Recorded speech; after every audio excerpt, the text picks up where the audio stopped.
Hey, how you doing? The hell is that for? Who are you? I'm nobody. Welcome back, everybody. Today we'll be doing a movie review for the film Nobody. This movie is directed by Ilya Naishuller and stars Bob Odenkirk, Alexei Serebryakov, and Connie Nielsen. Can you tell us about the plot, Micah? Yeah, so basically this movie starts out with this character named Hutch, and you see him, I guess, maybe going through the motions, which is showing him like he does his daily job. He wakes up, he misses the garbage every day. Basically, he almost seems like maybe he hates his life or something like that. And you almost feel bad for him as a character. Seems like he's kind of distant from his family a little bit. And it's like this little sequence that they start off the movie with. And then basically right after that, it goes into the house break-in. And there's these two younger kids who break in and they have a gun. And they pretty much try to steal everything that the family has, which is basically just like a little bit of money. And they end up taking the character's, the Hutch's watch, which is probably worth just a little bit. And he's saying basically, okay, take this. Like, I don't want any trouble. I don't want you to hurt my family or anything like that. And then basically they're leaving. And then the son does like a swanton, not swanton bomb, but like a flying leap from the edge of the stairs and basically knocks out one of the attackers. And then the character Hutch, he has I guess a driver or something, and he's going up behind them and he's about to swing and he decides not to. So I guess basically right then you kind of see like, why did he not decide to take the swing? And then after that, the robbers end up leaving the house, and then his family almost seems to like hate him for not protecting them. And then basically he talks to neighbors and they say, oh yeah, like if that was my family, I would have like attacked them and, you know, gotten rid of them myself. And even the police officer, when they're doing the victim report or the report after the break-in, he's saying, if that was my family, like I would have done something too. So I guess it basically is just showing like Hutch is having a crisis, and early on it kind of establishes like, okay, maybe this is just a guy that's not a loser, but maybe he's got like more of a darker past too. Hutch Mansell was what they call an auditor, which was a guy who would go in if I guess like a government kind of mission goes wrong. He goes in and gets rid of everybody, like every witness, whether it's friendlies or it's enemies. He just cleans the whole situation. Everyone basically gets killed by him after. So like you mentioned, he's kind of living this boring life for quite some time. It's not really said. And then that break-in with the thieves, that kind of reawakened something in him. So he goes to get his daughter's kitty cat bracelet, which the thieves stole, and that's basically what kicked off this whole thing. So it's a simple thing that reawakened his, I guess, hidden background. Well, even in the movie, I think it mentions like he gave up being an auditor to start a family, and then it just never really worked out for him, I guess.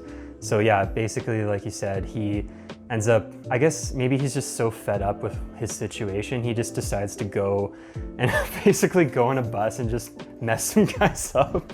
Yeah, the bus scene you were mentioning was pretty badass. Basically, he was just after he went and interrogated some people to find his daughter's kitty cat bracelet.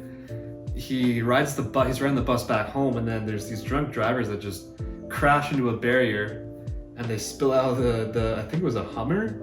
They spill it with all these like wine balls and stuff, and totally wasted. And they forced their way onto the bus to get driven, and he just sees them picking on some girl, just innocent girl sitting there. So he's just like, yeah, that's it. I'm gonna mess these guys up today. And he just proceeds to just like literally beat them. Things really get heated up and he has to fully go back to being an auditor. One of the guys is related to someone that he ends up meeting later, and it kind of progresses the plot, and he gets in big trouble. You are in big doo-doo this time. Just with that bus scene, so that was really integral to the plot. Yeah, it was interesting as well for at least the bus scene, and early on in the movie, the fights where, you know, when he said he's like, I'm gonna f you guys up, I thought he was literally gonna just destroy them, but he actually got his ass beat too. Like, it wasn't a straight beatdown. It was like Hutch got hurt pretty bad too. So I think maybe it made him more human, which was, I think, a little more interesting for me because, I mean, we'll talk about it later, but the John Wick comparisons, we were talking about how it was so similar to John Wick, but at the same time, John Wick is just like a video game almost, like he just kills everyone with ease, right? I feel like this Hutch character was more human, if that makes sense. Yeah, I did feel that this had a lot of similarities to John Wick, and I even felt like the premise was similar. Like in John Wick, it started off, they killed his dog, so he's like, that's it, I'm going back to being an assassin. And this one, they took his daughter's kitty cat bracelet, which is like, yeah, he's like, that's it, I'm done, I'm going back to killing people. So there was a lot of similarities, and actually we found out that the producer is actually the same from John Wick, so it actually makes sense that everything's really related here. I almost like this movie more because it seemed to be like it had more of a plot to it and like more dialogue, and I like that's the thing about John Wick, like you relate to Keanu Reeves' character, but at the same time it's like he just kills people the whole movie. I think he gets like 200 kills each movie or something, and it's like there's a simple plot to it, but at least with like this film, Bob Odenkirk is a better actor than Keanu Reeves in my opinion. I don't know if he's trying to get more movie roles lately, because obviously everyone knows him from Better Call Saul and Breaking Bad. Do you think he did a good job in this movie? Because I think this is one of the first like feature films he's done too. Yeah, I'm not sure if this is his first big role, but definitely recently. I don't think he does many like movie, like Hollywood production films, like to carry the movie too as a main actor. I think he did a good job though. I feel in this movie there was a lot more depth required for the acting, whereas like you said in John Wick, he's just like, there's some speaking portions, but basically he's just killing guys the whole time. Like, you go to watch John Wick not for the story or the depth of the plot, like there's a plot there, but you go there to see the kills and the action and see like how many kills John can get. In this movie, it's more like, yeah, there's an actual backstory, there's some cool history to it, and there's a lot of dialogue, there's like a family aspect, so there's a lot more depth required, and I think Bob Odenkirk did a good job. I feel like it's setting up for a sequel too, potentially. I think with all these movies, they definitely try to, just in case it's successful, and they'll just keep pushing out more. One thing I did want to mention to you too is, what did you think about the cinematography as well? I thought it was done really well, in my opinion. It was like similar to John Wick, where it was stylized in a certain way. You feel like you're part of the action. It's like the camera's moving with the fights, and there's no like static shots. What did you think about it? Yeah, there was lots of scenes where it was like almost slowed down, like they would slow down the frames, I guess, and yeah, I found that really cool compared to like maybe it just being like a static shot, really boring and stuff like that. It did remind me of like the slower kills in John Wick as well, and that makes sense with the producer being the same too. I liked it, and I felt it was like pretty adequate for sure for an action movie, and I feel like I maybe liked it more too because I like Bob Odenkirk as an actor. I mean, like, I feel like if that was a movie without like an actor like Bob Odenkirk, it probably wouldn't have been as good.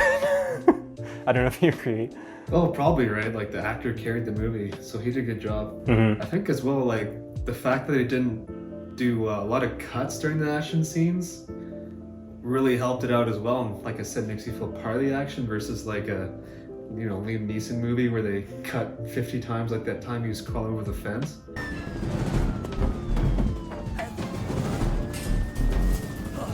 It seemed, I don't know, like there were even the scene on the bus, like it seemed like Bob was doing his own like action scenes. Like, was he doing his own stunts? I think for the most part, like the times you see him in camera, I think so. But then there's times, where he gets like thrown through a window. And But if he's like facing the camera, like he throws a few punches and stuff, and he's getting up there in age, so. He must be like, what, 55 or something now? I think he's like 58. Still doing his own stunts? What'd you think of the acting too? Other than Bob Odenkirk, I guess there was only like a few other characters in there that really got speaking roles, but Christopher Lloyd was in there, which is pretty funny.